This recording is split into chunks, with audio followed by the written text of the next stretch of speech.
Hello and welcome back to the Balanced Babe podcast. My name is Avery Lee and I am a functional diagnostic nutrition practitioner. And today I want to talk about how to manifest your soul sister health conscious community. And I am really just blown away by the type of women that I have in my life right now, and especially the ones that I've attracted over the last few years.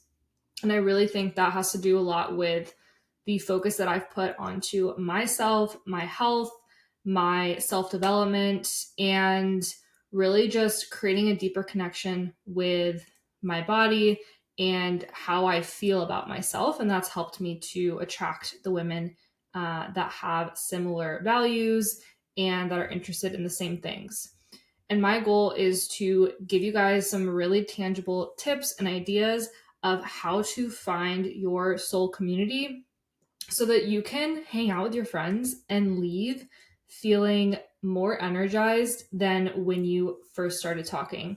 That is how you should feel after every single conversation. If you are constantly feeling drained and just depleted after talking to the people that are supposed to give you life, then that might be a sign that there is some room for improvement. And, we have to learn how to reconsider who we spend our circle with. And that's not saying you have to get rid of all your friends and start fresh. It's just about really asking yourself, does this person have the qualities that I want to surround myself with in another human? So before we get into it, I want to talk about my journey of how I kind of went from being very codependent in a relationship and I didn't really care about having friends or finding new friends, I should say, to now being in my single season surrounded by the most incredible, expansive, inspiring women I've ever met.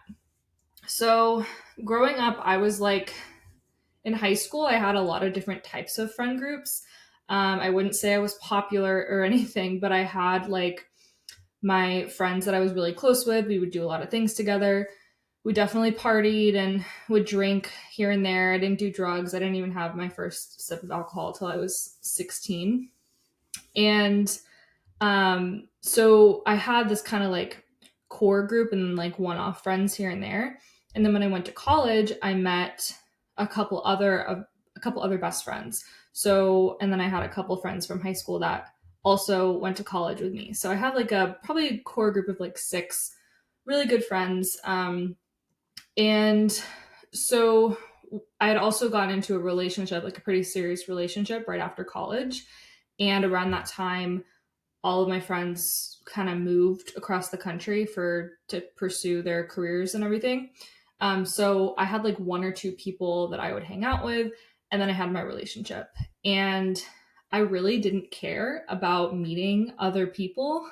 And it just wasn't, I just didn't have that desire. And looking back, I feel really bad that that's how I truly felt. But I would go to dinner with my partner with people that I hadn't met before, and I was like, I'm wasting my time.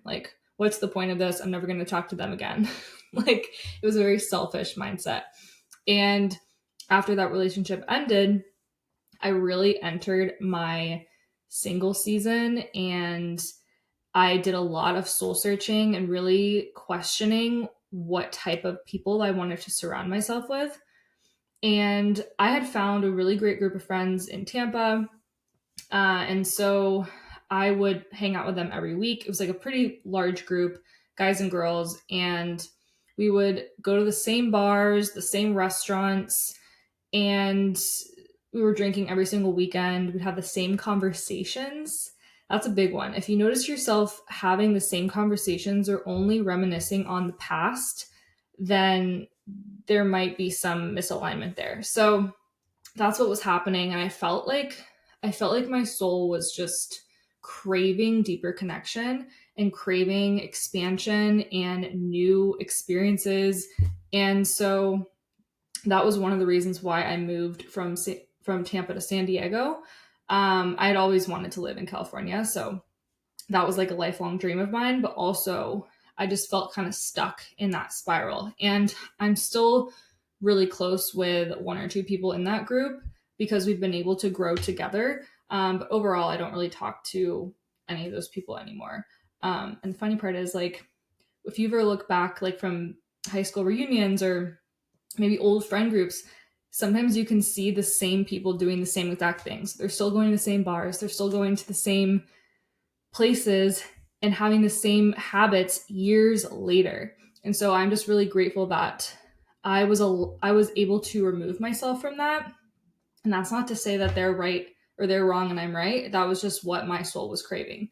So I ended up moving to San Diego. I lived there for about a year. And I honestly fell a little bit into that same lifestyle where I had my friends that really like to go out. So I would work my 9 to 5 during the week and then I would go out on the weekends. And I had so much fun. I was on my shit. I was going to the gym like 5 times a week, meal prepping, doing all my stuff. And then on the weekends, I'd go to happy hours and I would binge drink, like until I was drunk.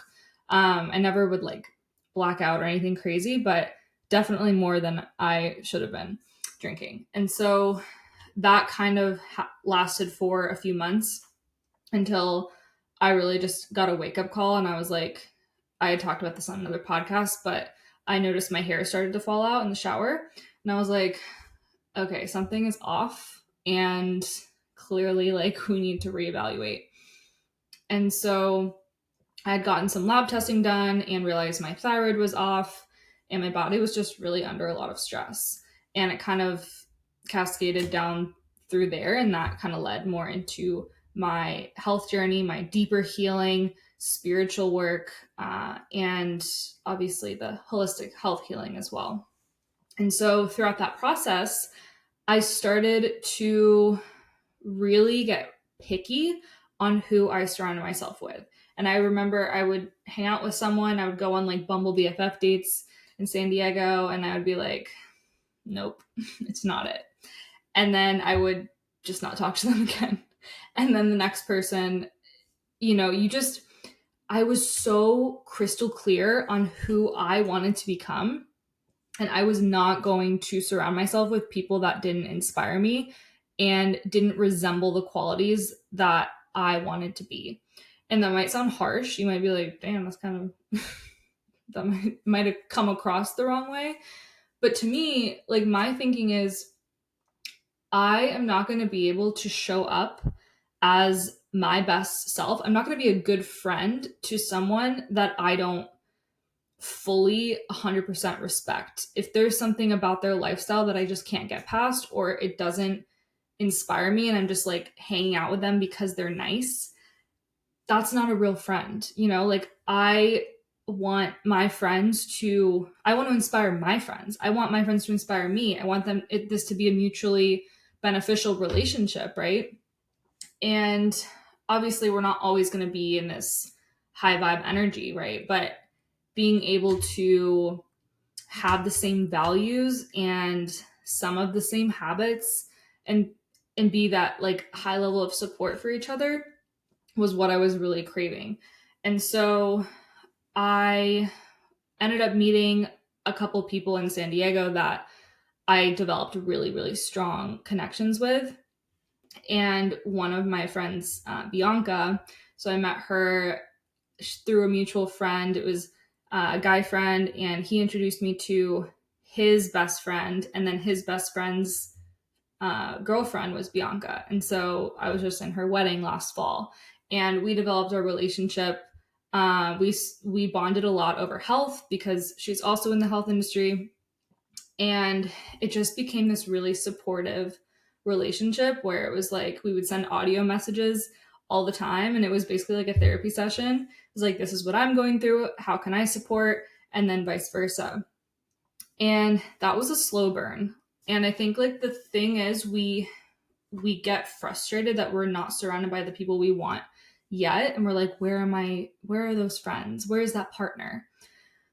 But we have to remember that it takes time, and it can take a lot of time to build those deep, strong connections.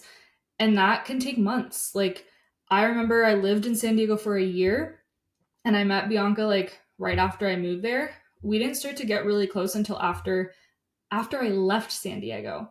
We would voice memo every day, like basically a mini podcast when I was solo traveling. And that's how we developed our friendship. And so every person is different with their communication styles, but I think that's something to have patience with, is it's not going to happen overnight. And the real friendships that last take time. And so after living in San Diego for a year, I ended up putting all my stuff in storage, and I booked a one-way flight, went to Guatemala, and then went to Medellin, Colombia. And so I was solo traveling during that time. I really allowed myself to be alone and be by myself. And what I mean by that is I still had my friends that I would keep in touch with, of course, and my family, but I felt like I was growing so rapidly that I didn't want to be influenced by the people that I was surrounded by, if that makes sense. And it's almost like dating. That was one of the reasons why I wanted to stay single during that time, was like I felt like I was growing so quickly and learning all these things and having so much. I was raising my level of consciousness. So I was so much more aware of things about myself and my past and my body and all these things. And I didn't want to meet someone and be blocked in my growth with where they were at. And I think part of that comes down to not trusting. I didn't trust myself then. I didn't trust myself to maybe meet someone that was partying all the time. And I didn't want to be pulled back into that lifestyle because I didn't trust myself that I was able to hold my boundaries. And so I think this single solo season is so important and valuable because it allows you to really become your own best friend. And I remember I would stay home before I went traveling. I would stay home on Friday and Saturday nights, just like working on my business and researching and doing all these things, because I would have rather done that than gone out with people that didn't resonate with me. And I would feel like, why are we having this conversation? Like, I don't want to talk about how drunk you are, and I don't want to talk about all this drama with the guys you're talking to. Like, I was drained by that, and I was craving that like deeper connection, talking about purpose and passion and business and all the things and health, all the things that I cared about at the time. I felt like the people that I was meeting, for the most part, weren't in that same energy. And so I just accepted it. And I was like, I don't need to fill my time. I'm able to be by myself with my own thoughts. And I trust that those people that I'm meant to be around will come into my life at the right time. And honestly, like that was a really hard season because I tend to personally, I process things on my own, and then if I need support, I'll reach out. But I'm not like a verbal processor. I like to like contemplate things before and then have a couple options and then maybe bounce ideas off of someone. But I pretty much already know what I'm going to do anyways. And so having that mindset was difficult because it was hard for me to really open up and be vulnerable with my friends about what I was going through with my health and my mental health, especially. And so then I left for my solo trip, again, still on my soul searching journey.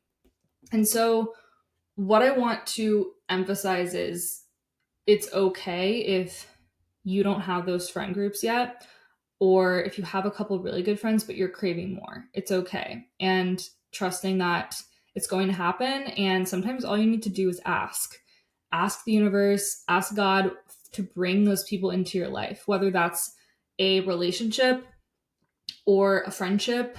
It's the same thing. We have to have that feeling of being okay on our own before we can attract those secure relationships. And so now I want to talk a little bit about just ways that I've met a few people in my life, which might surprise you. So one of my friends, and then I'll get into specific tips for finding your soul tribe and communication and all these things. So one of my friends I met in a bar in Tampa a few years ago. And she was part of that friend group that I mentioned that I felt like we were just going out every weekend and drinking and all these things. And I just felt kind of stuck. And she is one of the only friends in that group that I still keep in touch with. And she's incredible. And we've been able to grow so much together. And it's really cool to see. So that's just to say, like, you can have friendships that you become distant with and then reconnect with, and that's okay too. You just have to trust that it's meant to happen like that and not cling too tightly to these people. One of my best friends, Laura, I met her at a networking event, and she came up to me and she was like, "Hey, we're gonna be best friends," and she didn't even live in Tampa yet. I was like, "Okay," and then I don't even think I followed her back on Instagram. And then a few months later, she DM'd me. It was like, "Hey, I'm in Tampa. Let's meet up."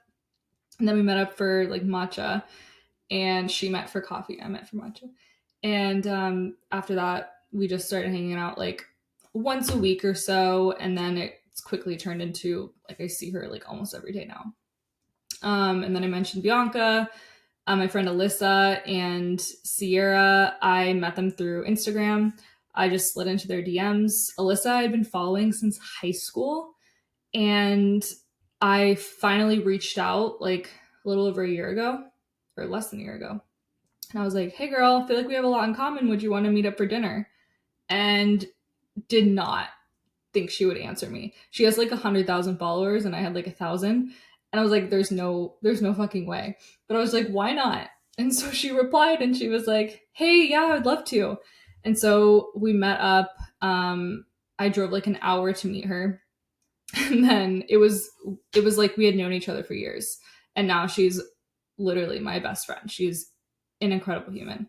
And so it's just about like getting out there. Like, if you see someone that you resonate with that maybe you know lives in your city, send them a DM. Be like, "Hey girl, would you want to meet up for dinner?" Like, people are craving this connection, and all it takes is one message.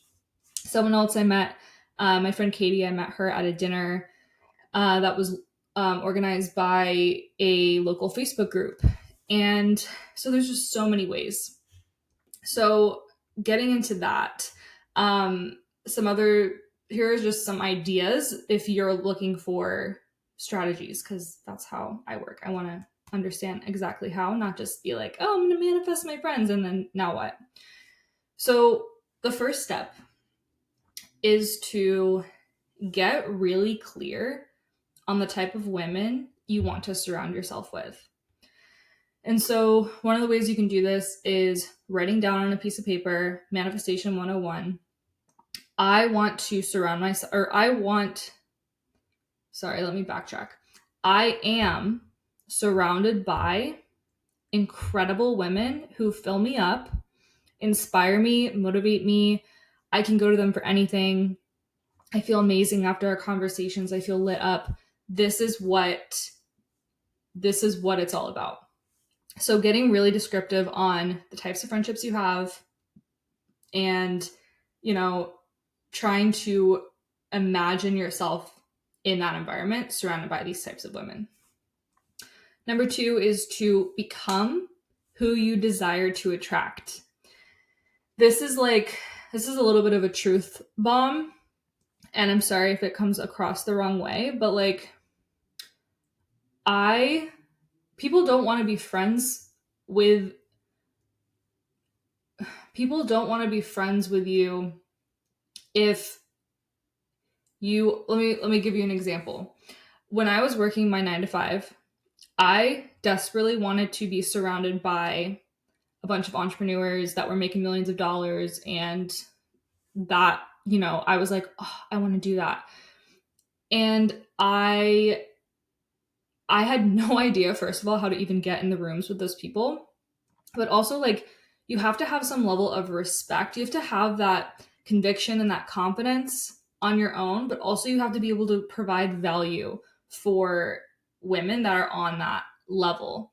And that's not saying they're better than me, but acknowledging that if I were just using this example, if I were a multimillionaire and I was a CEO and I had, this community of incredible, whatever, boss babe women, would I rather have a friend that was on that level that I could grow with and talk these business things with or whatever? Or would I want to be friends with someone that's, just starting their business and doesn't really know how to use certain tools or whatever? It would feel more like a business relationship, like a mentorship. And so you have to think about that with your friends too. It's like, I need to become the type of women that my friends would want to surround themselves with. And that's exactly what I did. And that's not to say that you can't be friends with people that are more healthy or more whatever than you. Like when I met my friend Laura, she was fucking killing it in her business and all these things. And, I was doing okay, but not like anywhere where I wanted to be. And my social media wasn't as good as hers, whatever. But I had qualities that she desired. She wanted to surround herself with very health conscious people, and that motivated her. And I eventually realized that, like, I have those qualities within myself, and I must be doing something right if I can attract those types of women. So it's just to say that getting real with yourself and clear on who you desire to attract. So I'll leave it at that. The third thing is to focus on how you feel after your conversations. So if you meet someone new, it's not going to feel like a best friend all the time. Sometimes it takes time to develop. But if you don't feel inspired, lit up, or kind of like buzzy after your conversations, then it might be a sign that it's not in alignment, and that's okay. And that brings me to another point of the law of detachment. You have to be willing to let go of people that don't light you up if you really want to attract this soul nourishing community. Because at the end of the day, we only have so much time and energy, and we can have a lot of friends, but finding the ones that we spend the most time with and are in our closest circle, those are often the most influential and important ones because they're in your subconscious every single day. And some things are unavoidable. Like if you have a family member that you live with and they're very negative, like obviously do what you can to get out of that situation, create boundaries, create space.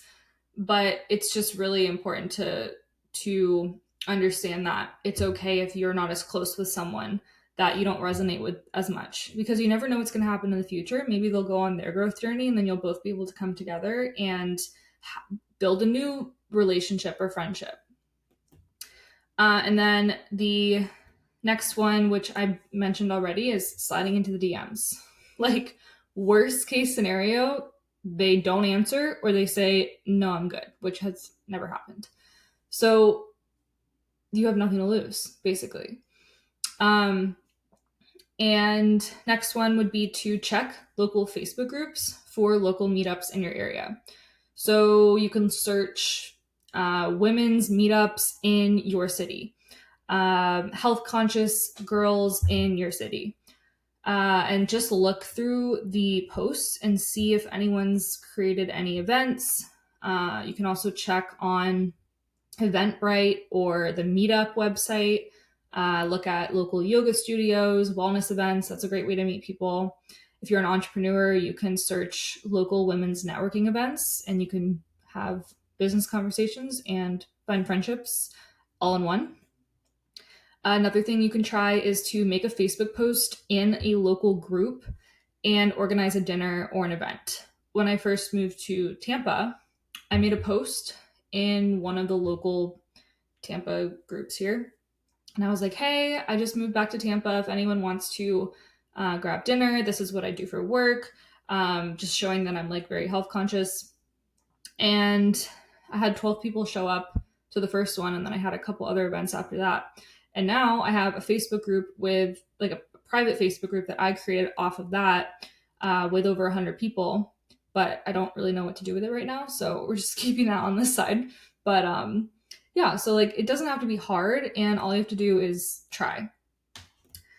And then one of the last things to remember is, as I already mentioned, having that patience and understanding that it can take months to nurture relationships and build solid friendships. It's like if you're dating someone and you go on a date once a week, like there's only so much depth you can get during that time. But if you go on a trip with them and you're spending hours and hours and hours at a time, then you can go a lot deeper with them. So think of it like that. You're dating your friends as well as your partner.